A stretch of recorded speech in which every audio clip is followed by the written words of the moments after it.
Okay,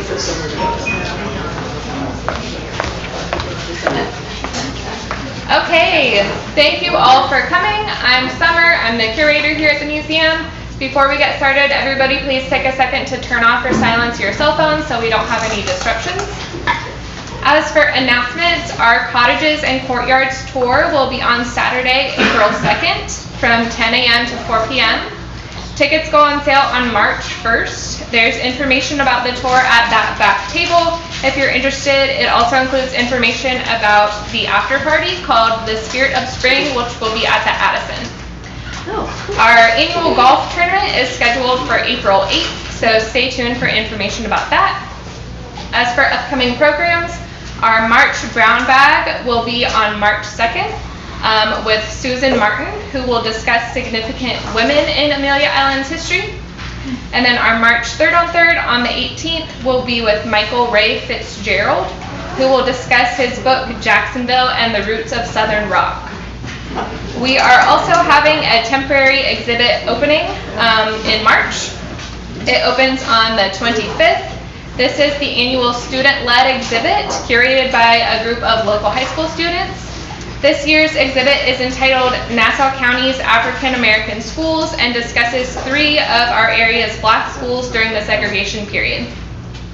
If you have an evaluation sheet at your seat, please fill it out after the program and return it to the basket at that back table as well. So that's it for announcements, but tonight we have Jada Wright-Greene. Jada Wright-Greene is a self-proclaimed African American museum activist, writer, independent museum professional, and a lover of history. She has a passion for revitalizing and bringing awareness to the African American museum culture with a personal goal of seeing people of all walks of life in the museum profession. That passion led her to become the founder and president of Heritage Salon, a nonprofit and the only magazine devoted to museums, historic sites/homes, and cultural institutions that are focused on African American culture. So everyone please welcome Jada.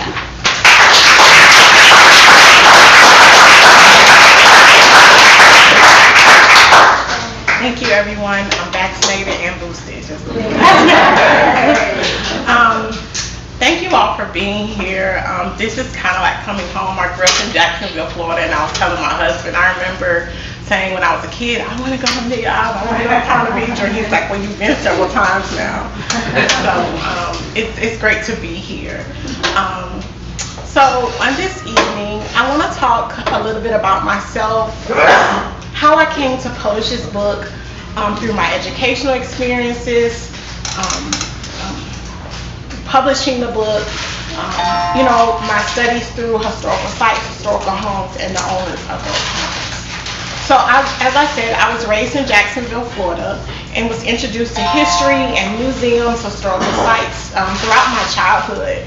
My grandmother and mother were my first true historians, and they introduced me to a plethora of museums and historical sites. And as a child, I attended a historical church. My grandmother worked in a historical building, which I frequent as a child after school in the summers. And my mother always insisted on various trips that we visited history museums. So my childhood was really the first introduction to this whole world that I would eventually fall in love with and where I truly discovered my passion. So I'm also the president and founder of Heritage Salon magazine, which is dedicated to African American museums, historical sites, and homes. And I'll get more into it a little bit later. I graduated from Bethune-Cookman in Daytona Beach in 2000, and this is where my passion was really nurtured. I then went on to Michigan State University, where I first began my training in museums and historical preservation and picked up a husband along the way. And I also attended Johns Hopkins University, where I gained a master's in museum studies. And I did this because my husband said, why are you going back to get another degree? The person that has like 5 degrees. I wanted a more thorough understanding of museum studies. I had a very scratched the surface at Michigan State, and the opportunity presented itself for me to complete the program online, and I did. And now working on another master's degree in history. I know, right? In history at Jackson State University. And my husband's like, well, you have to get a PhD now. And I'm like, I don't know. So my first hands-on experience was at this historical home, the Mary McLeod Bethune Foundation National Historical Landmark. The home was known as The Retreat and was built by African-American builder, Mr. A.B. Raddick, in 1905. It was purchased by James Norris Gamble and Thomas White for Dr. Bethune in 1953. And in 1953, she created the foundation. She had I say that she's a woman before her time, and I'll talk more about this, but she wanted to preserve her legacy, her papers, her documents, and created the home into a foundation.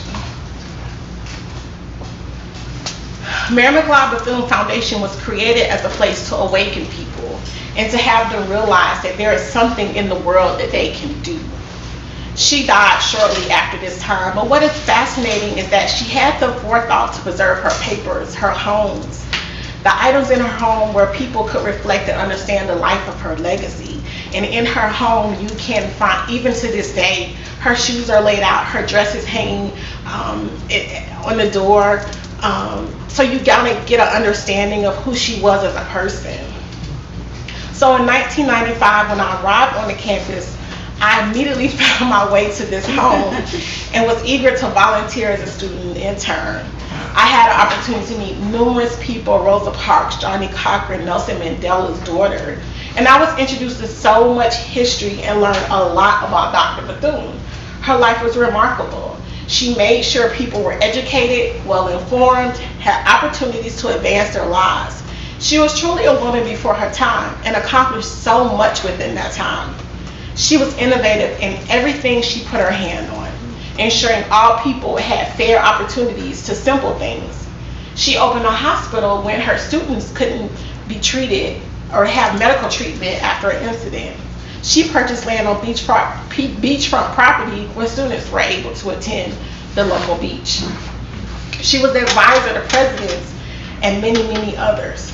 So being introduced to her, the college, and her home not only inspired me, but introduced me to the world of museums. Because of my time serving in the foundation, I was able to tap into my passion of African American museums. So while at the foundation, there was a couple that came in. I was probably in my second year of working there, which was about 1996. And there was a couple that came in that said, oh, we're doing some research for a book. I said, okay, I didn't think anything of it. I mean, I see everybody come in. And so I gave them a tour, not knowing what they were doing. And later on, I'll talk about how I discovered this was the book that they were publishing at the time. So after graduating from Bethune-Cookman, I went to Michigan with my eyes set on becoming an attorney, and spent 3 terms in law school and knew this was not the thing for me. And so I lived in downtown Lansing behind the Capitol, which was kind of inspiring to be living behind, see senators, all these different people. But I promised my mom I'm not going to leave Michigan and come back to Florida with nothing. And so I drove over to East Lansing and applied for the Master's in Urban Regional Planning program and decided, I guess this is what I'll do. And found that there was a museum studies department that was very small but up and coming. And so I went to my advisor, the museum director, who was also the director of the museum studies department, and the department chair, and said, listen, I want to take my electives from museum studies and use them as my requirements for my master's degree. And they said, well, I don't think there's a reason why you can't do it, so we'll let you do it. And so I ended up being the first African American to graduate from Michigan State in the Museum Studies department. And picked up a husband. So while at Michigan State, I wrote my thesis on African American historical homes and the redevelopment of the Malcolm X home site. So this is the actual marker, and of course this is a great picture of it, but to see it in person, if you're driving by, you won't see it. I remember when I discovered that it was there, I literally drove past it 5 times. I was like, where is it? And so I felt like something needed to be done about this, because I felt like his home site should be more honored in this. And if you look behind the picture, you can see this red sign. So there are apartment homes that are on the property. And so you get so, you know, the sign and everything just swallows it up. You wouldn't even know it was there. So I began researching all about Malcolm X's childhood, interviewing his childhood friends. I actually got an opportunity to interview his sister before she passed away and learned about their house and came up with a plan to recreate the home on the site. While at Michigan State, I was awarded a research travel grant as part of my research for my thesis. And so I traveled to several different cities and conducted research on 5 historical homes. I visited DC with Dr. Mary McLeod Bethune's National Historical Site, Frederick Douglass Home in DC, and also the Maggie L. Walker National Historical Site in Richmond, Virginia. So while I was at the Maggie L. Walker home, I discovered this book, the book that I told you guys about a couple of slides ago. So this book included all of the sites that I was researching. So I purchased it and got back to my hotel and decided, for whatever reason, to read the acknowledgement page, because I usually didn't. And I found my name in the page. And so this was like a confirmation for me. It was like destiny, knowing this is what you were supposed to do in your life. Because if I went to law school and finished, I would have never gotten this book to know this is what, you know, I've contributed to this publication of this book. And so that couple that I met didn't tell me they were writing a book, you know, ended up finding, I gotta find them so I can tell them that story and tell them what they did. So after graduating from Michigan State, getting the husband, having the first daughter who's 13 now, I worked in various museums and decided I wanted to do more, because I noticed when I worked in different museums, the only time I saw African Americans was if it was a school group. It was not a lot of families coming in. And so I thought, is there a way I can introduce people, not necessarily scholars or academia, but everyday Joe and Blow, to museums, and so they will be inspired and understand and know more about African American history. And so I created a blog. So I started writing articles, excited, interviewed all types of people. I had some no's, but I kept going. And so my goal was to show the underdog. You know, everyone knows well, back then it wasn't, but the Smithsonian National Museum of African American History and Culture, or one of the other big museums, the DuSable in Chicago, the Charles H. Wright in Detroit. But I wanted the untapped museums that people did not know about, the Dr. Mary McLeod Bethune homes that people didn't know about. And so in 2012, I transitioned it into a magazine, and today it serves as an electronic platform with discussions, opinion pieces, museum professionals write pieces, and anything that I find that is interesting that I feel like people should know about. So then I went to Johns Hopkins. I really just want to get more knowledge and insight in theory, because 10 years before that I got the certificate, and the museum field changes so much, as you guys probably know. So I also received a certificate in nonprofit management, and so all this stuff was there and in me. So in March of 2020, when the pandemic hit, we were living in Texas, and I have been doing my own just research, not because of a paper or anything, but I began collecting information about historical homes across the United States, African American historical homes. And so I told my mentor, I think this would be so great if it was a book. And she said, you should reach out to Arcadia Publishing. I said, okay. So I reached out to them, and one of my goals as a little girl was to publish a book, and when you walk in Barnes & Noble, you would see it. So this would give me that opportunity. So I sent them an email and said, hey, I would love to do this. And it's a long process. But they said, well, you have to narrow it down to a region or an area. And I said, oh, okay. And so when I went back to my notes, I noticed I found a lot of homes in Florida. And so it made sense, you know, to do Florida. And so Images of America is the book series. that the book is in. It's 128 pages, of course, historical photos, some newer photos, and I received photos from archives, museums, libraries, historical sites here in Florida, and also from here, someone here. So why Florida? Of course, it's my home. I have to do Florida. Again, I located all these homes. I had the connection, and I really wanted to give homage to Dr. Mary McLeod Bethune, especially putting her on the cover, because if it had not been for that home and Dr. Bethune, I would not be where I am today. So this is the cover photo of the book. This is Dr. Mary McLeod Bethune, and it was captured by Gordon Parks on a Sunday afternoon as she was walking to the chapel. So behind her there is the residence that she lived in. You can see benches. They weren't there when I was in school. They're not there now. But this is the actual home that I worked in. And so when I discovered this picture, I was like, I have to put this picture on the cover because, you know, it pays homage to her. It's where I started, and the fact that I'm looking at a picture of her standing outside the house that I was like, this has to be. And so I went to the publisher and they were like, yes, of course. And so I was ecstatic to have that picture on there. So now I'm going to get into more about different people in the book. I'm sure you guys probably know about some of these people. Of course, Abraham Lincoln Lewis, who's down the road, is American Beach. And he was born in 1865, relocated to Jacksonville in 1876, and with 6 other prominent African Americans founded Afro Life Insurance Company. He eventually became president of the company, and it has been recorded that he was one of the first black millionaires in Florida. During the period of racial segregation, blacks were barred from most of the beaches in the area. And Lewis realized blacks needed to have a place of relaxation and reprieve, and he desired to create an oceanfront area along the Atlantic Ocean for blacks during the Jim Crow era. Over 200 acres of land was purchased, and Lewis called the community American Beach.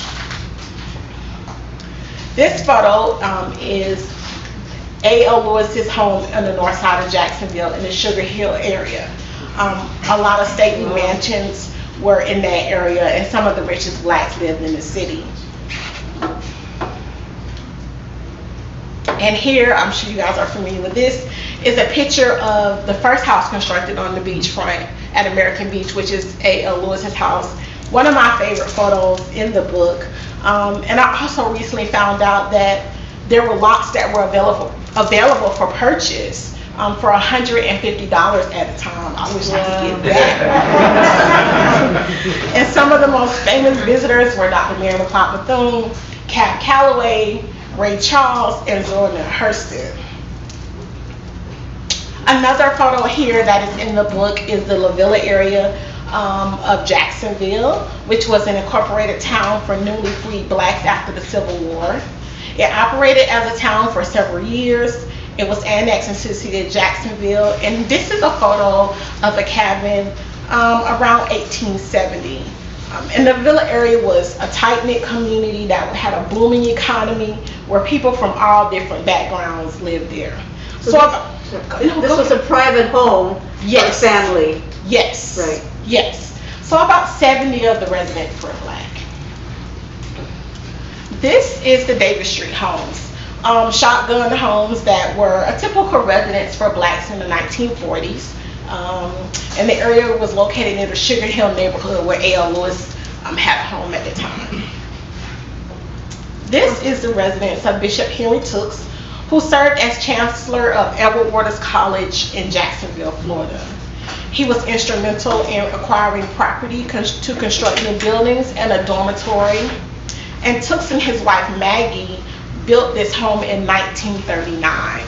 Today, this home is owned by the Gamma Rho Omega chapter of Alpha Kappa Alpha Sorority Incorporated, which is my sorority. So I love, and I tell this story, when I was a little girl, I always got a story about when I was a little girl. I used to drive past this house, and I said, oh my gosh, I can't wait to be an AKA and go in this house and be in this house. And so when I started doing the research, I said, I have to find a photo of that historical home.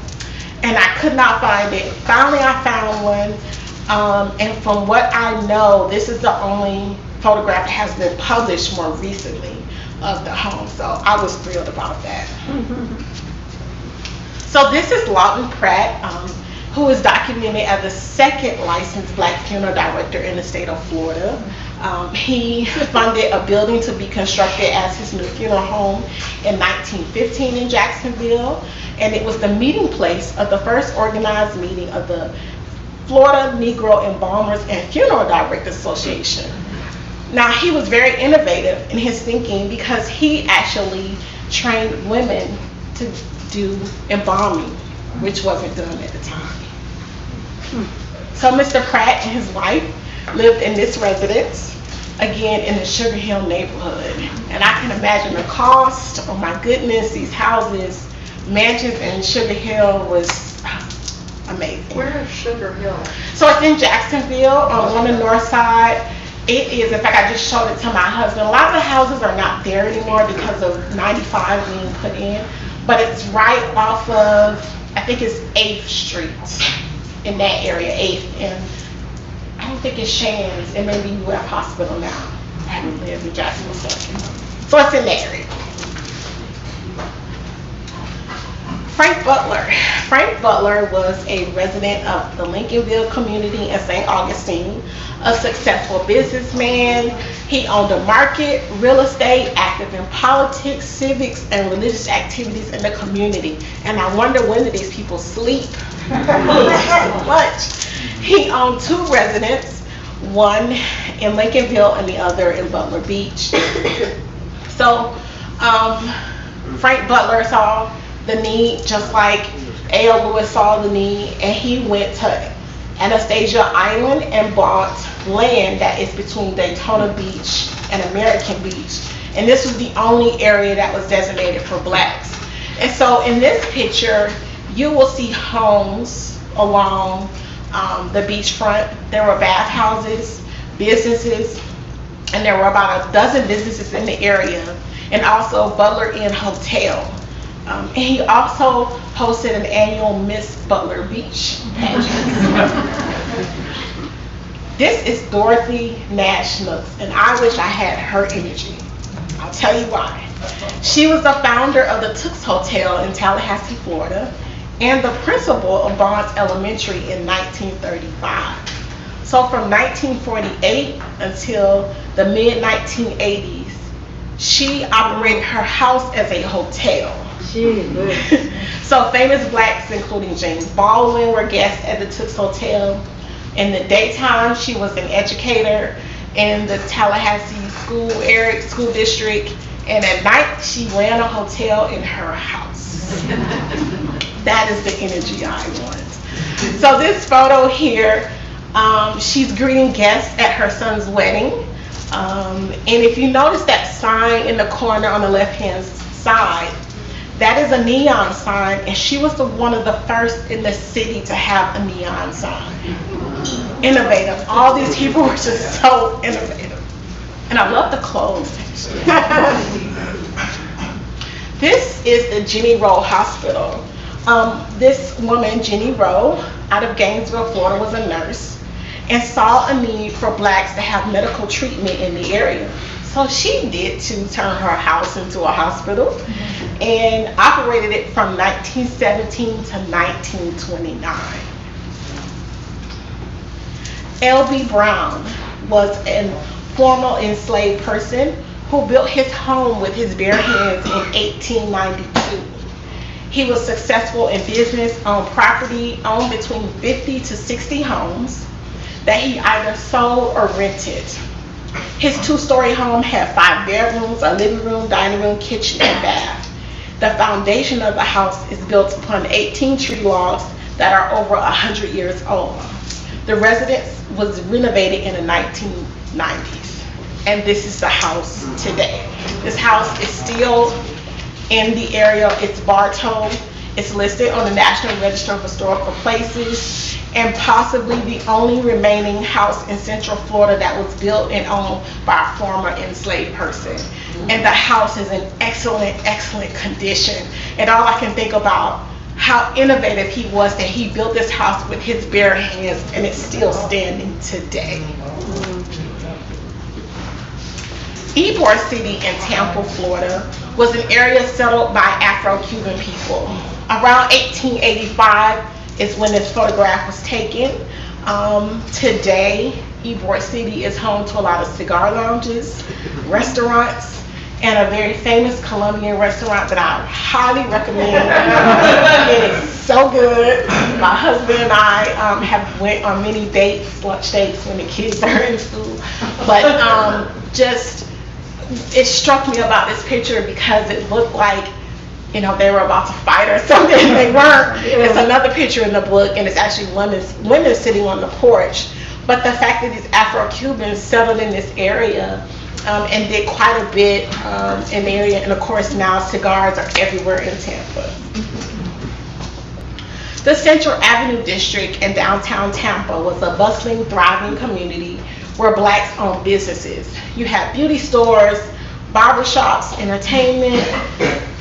It was just an area where blacks went and enjoyed music and dancing. And it has been recorded that Ray Charles wrote a song in a rooming house in this area.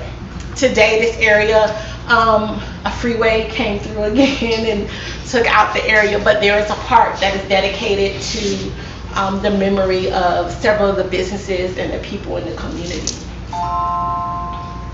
Garfield Rogers arrived in Central Florida, Tampa, around 1905. Another innovative person, he was a tailor, owned a dry cleaners. He had a license to sell real estate and a mortuary scientist. And he didn't stop there. He helped create the Tampa Central Life Company, where he served as president, opened a hotel and a dining room. Wow. I want his energy too. Picture here is Rogers on the right in his office in the Tampa Central Central Life Insurance Company, and his home in Tampa. This is a College Hill area home. This was a black neighborhood in Tampa, and a part of research that was done in 1927, they were trying to find out how blacks lived in the area. This particular house was considered to be one of the better homes that were owned by blacks. So you have a lot of businessmen, professional, even domestic servants that lived in the area. And this photo was captured around 1927, and the house was located on West Palm Avenue. I live in Tampa now, and we actually tried to go find some of these houses, and I couldn't find any of them.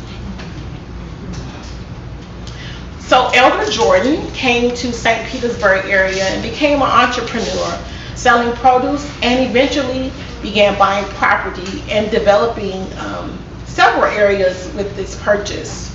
He built Jordan Dance Hall, which is now the Manhattan Casino. He fought for a school for black children in the area, and eventually that school was built and named in his honor. It opened in 1925. And it's known as the Jordan Park Elementary School. Photograph here is a Jordan Park homes. So Jordan Park was an area for housing for blacks. Elder Jordan had all this property, and he actually donated the land for these homes to be built. He didn't stop there. He established a bus line that ran between Tampa and St. Petersburg, and also contributed to the opening of a beach for blacks during segregation. The Overtown community here in Miami, Florida was established in 1896 and was originally called Colored Town. This was again a tight-knit community that included blacks from different income levels all living together. In the 1900s, Overtown was thriving with grocery stores, churches, schools, and even a drugstore. The homes that you see pictured here are very well kept. Potted plants, you see the rocking chairs, and the fact that a grocery store is across the street probably helped out a lot. Yeah. Dr. William and Mary Louise Chapman. Dr. Chapman William was one of the first black physicians in Miami, Florida. He is known for his work with infectious diseases. Him and his wife and himself, they had this home in Miami. It's actually still standing. His office and also his residence was in the home. Today, it is on the grounds of a local high school in Miami, the Booker T. Washington High School. So, this is just a scratch the surface introduction of all these amazing people that were innovative in their thinking. And when I set out to do this book, I did not think this was what I was going to find out. I literally thought I was going to get a lot of pictures of big stately mansions and historical homes. I never thought that I would find the history that I found about all these Black Floridians that really had a great impact on the economy in the state of Florida, the culture, the people, and how these individuals not only gained wealth, but gave back to their community. They didn't say, I'm going to keep my money. They actually created opportunities for Blacks to do everything. And I found that quite remarkable. And I've truly fallen in love with my home state again and just Florida Black history. So I want to give a moment to honor Miss Altamise Barnes, who wrote the foreword to the book. She was very instrumental in sustaining history, museums, and historical sites throughout Florida. She founded the John G. Rowley Museum in 1996, served as executive director, and in 1997 established the Florida African American Heritage Preservation Network, which is a statewide professional museum association. And Ms. Barnes has truly been able to capture the hearts of all these individuals. I remember sending an email to her saying, I'm trying to find these photos, and she sent an email to a lot of folks, and I got emails right back because they really see her as someone, you know, that has helped the industry, and when she calls on them, they respond. So one of the things she said was researching and discovering the homes owned by Black Floridians is more profound than the construction of their stately homes on display for us to gaze and wonder about their life. These Black Floridians did more for others to have a better life, changing history with their investments, strategic thinking. It was more than just revealing homes, it was uncovering history. And I often say this, if these walls could talk, they would tell the stories of the struggles, the successes, and the determination of Black Floridians. And that is my presentation.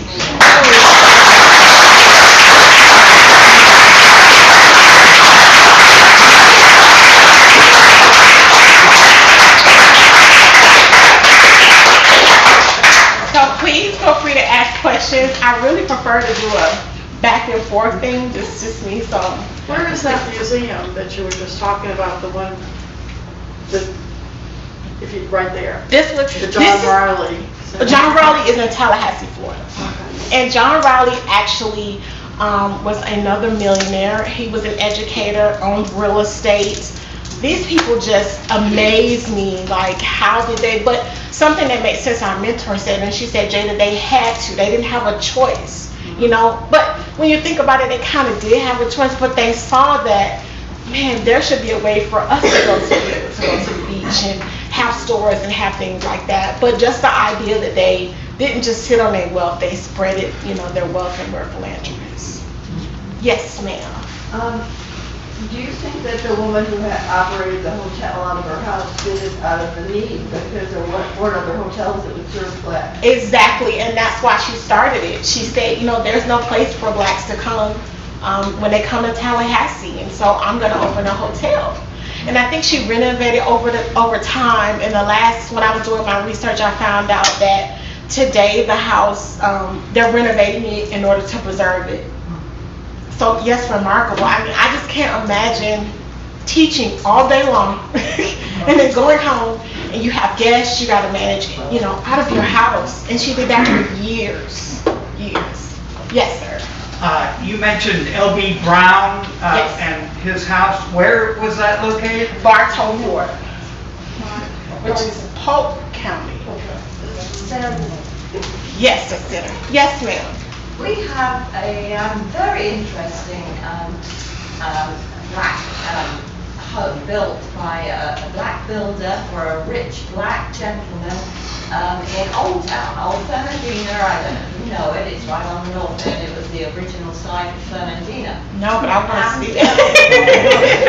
This wealthy black gentleman had a home on Cumberland Island. Okay. And George Thompson, who is very elderly now, is still alive today, and he built a home for Mr. Ricard, and I can't remember his first name, but we do have more information about him, on Cumberland Island. And then the Ricard, he and his wife, wanted to live in Fernandina, in Old Town, and have a home that was built like a boat. So that is known as the boat house. Wow. So there is the boat house in Old Town, and then later he built the boat house, that is my understanding, in American Beach. Wow. Thank you. You're giving me some research. You also have given me some more homework because she don't drive anywhere. He knows well. Yes, ma'am. I just have to say that I think, and I applaud your ability to stand back from struggle and remove yourself from the awfulness of what these individuals endured, because I don't imagine any of this was easy in that time. And just concentrate on what they were able to contribute. But I sort of feel, especially in Black History Month, that we have to think about this was not easy, and there was so much resistance. And you know, you think of the resistance we're going through now, it's just nothing compared to what they endured and survived. You know, I struggled a bit with that when I went to look for photos, because, and in the book, all the photos are not stately mansions. There were some areas that blacks lived in that were, one area in Tampa was called the Scrubs area, and it did not look great. But my mentor helped me realize, and she said, Jada, this was reality. This is the way some of these individuals live. So you have to tell all of the story. You just can't, you know, keep some of it out. But the reality is, some of my most favorite photos in the books are those communities. One of the photos is in Overtown. This woman is on the back of her porch just doing her laundry.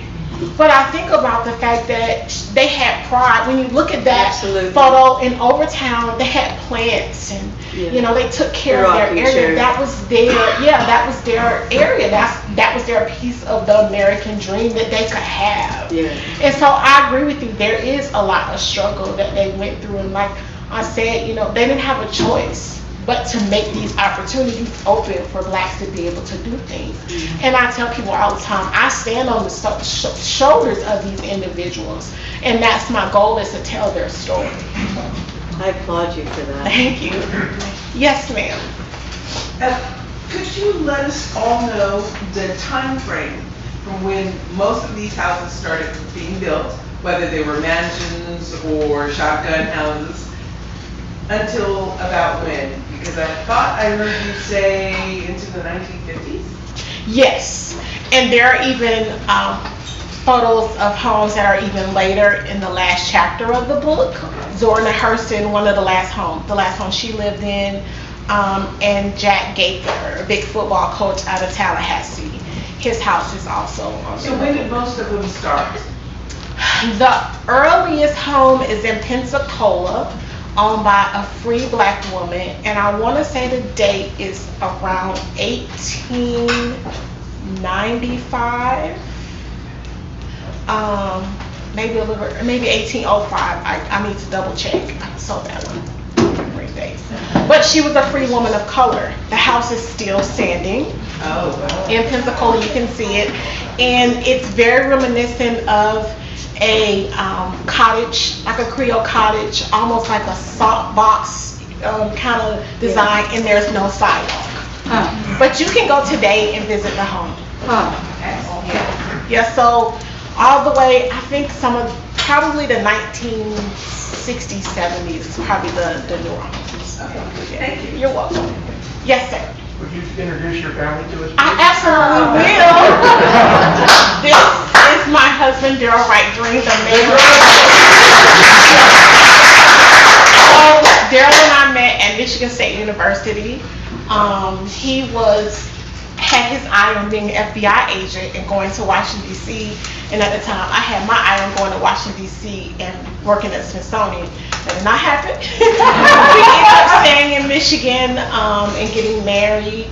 And today, and this is why, we were living in Texas after we left Michigan, and we're there for 12 years? No, 9 years. And Where in Texas? we lived in Houston and then Dallas. I lived in Dallas too, Oh, and there's did an you? African American History Museum Yes. at Fair Park. Yes, that I've been yes, yes. So 3 years ago, we built a house outside of Dallas in Euless. And last year, we had some job changes, and he got a job offer in Florida. And so, I'm in education, so I'm the new chief. Yay! I'm the new chief human resource officer at St. Pete College. So, So while I was writing the book, I didn't know we were coming here, back to Florida. I didn't want to come here. I wanted to come. I had like 5 different offers, and she kind of gave me the elbow, like, yeah, we need to go there. So that's why we're here. Are your kids okay with it now? They don't have a choice. Oh, well, we're 50 minutes away from Disney, so, you know, that's the only thing that's So this is my oldest daughter, Dim. She's 13. My future writer. My son, JR. I was shy because that's the creative one that wants to go to Disney and California. He's not going. He wants to be an animator in Hollywood. But he's not going. And this is my youngest daughter, Dior. She is 7 and a future fashion designer. Oh my.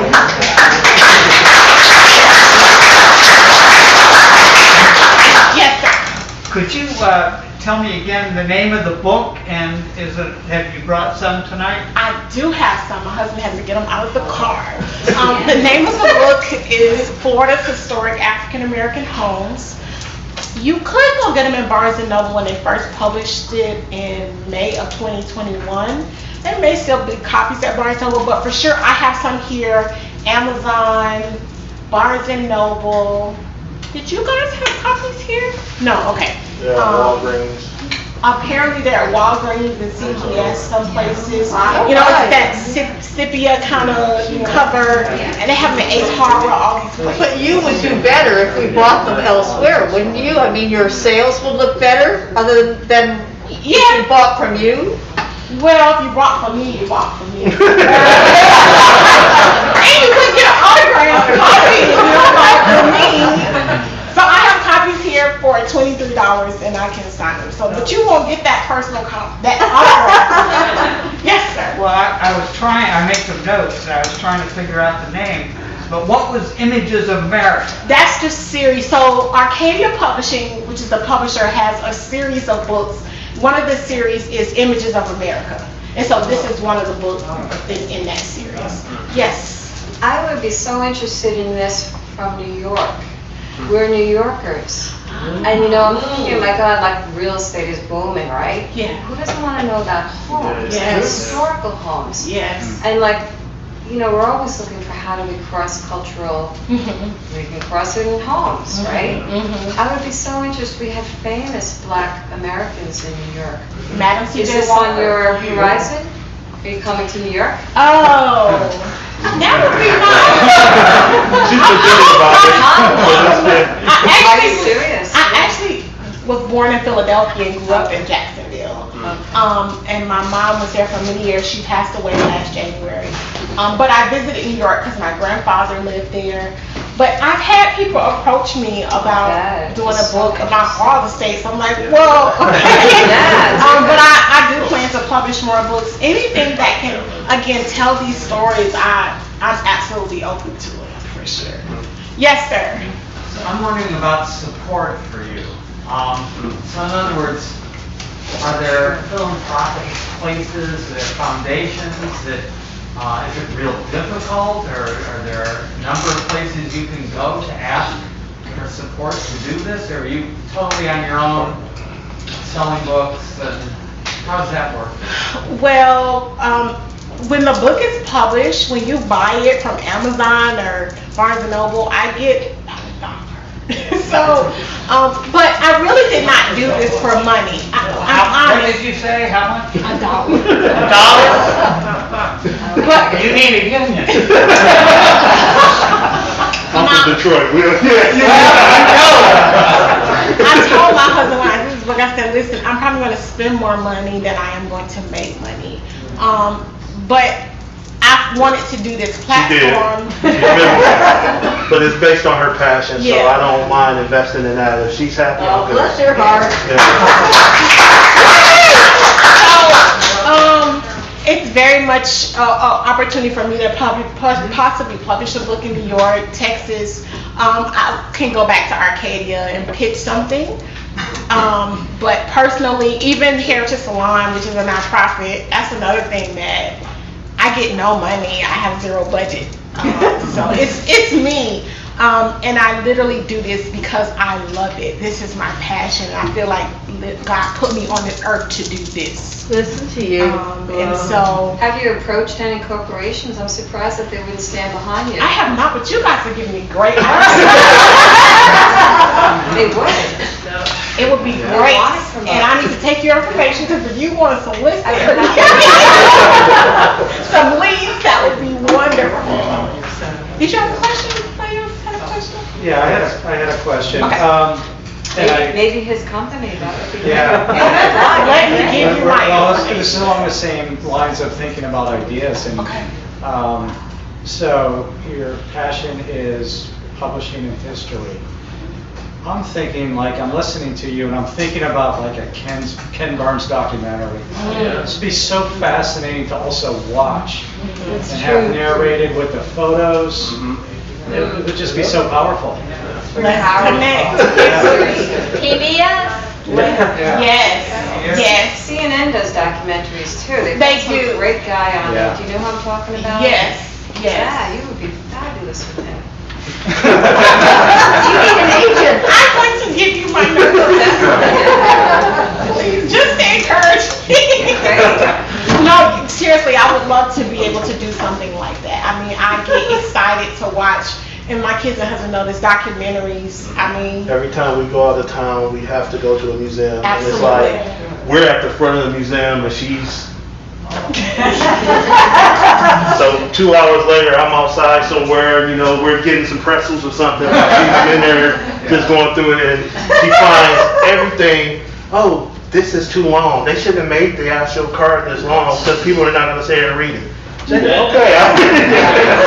it's my work. It's kind of hard, you know. And my kids know. They know I love museums, and they know, kind of what my mom did to me. I mean, my mom would travel to these Caribbean islands, and the first thing we would do would get on a city tour, a history tour of the city. They're going to remember that with such pride when they go on. They are. And my oldest loves history. She's in 7th grade and reading Shakespeare right now. Just so smart. I tell you, smarter than me when I was 8. Reading Shakespeare at 13. But yeah. More questions?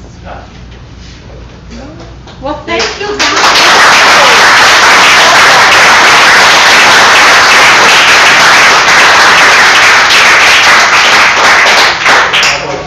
Thank you all for coming, and how do we want to do the book sale? they're in the car. Get them? Do you want to bring them up?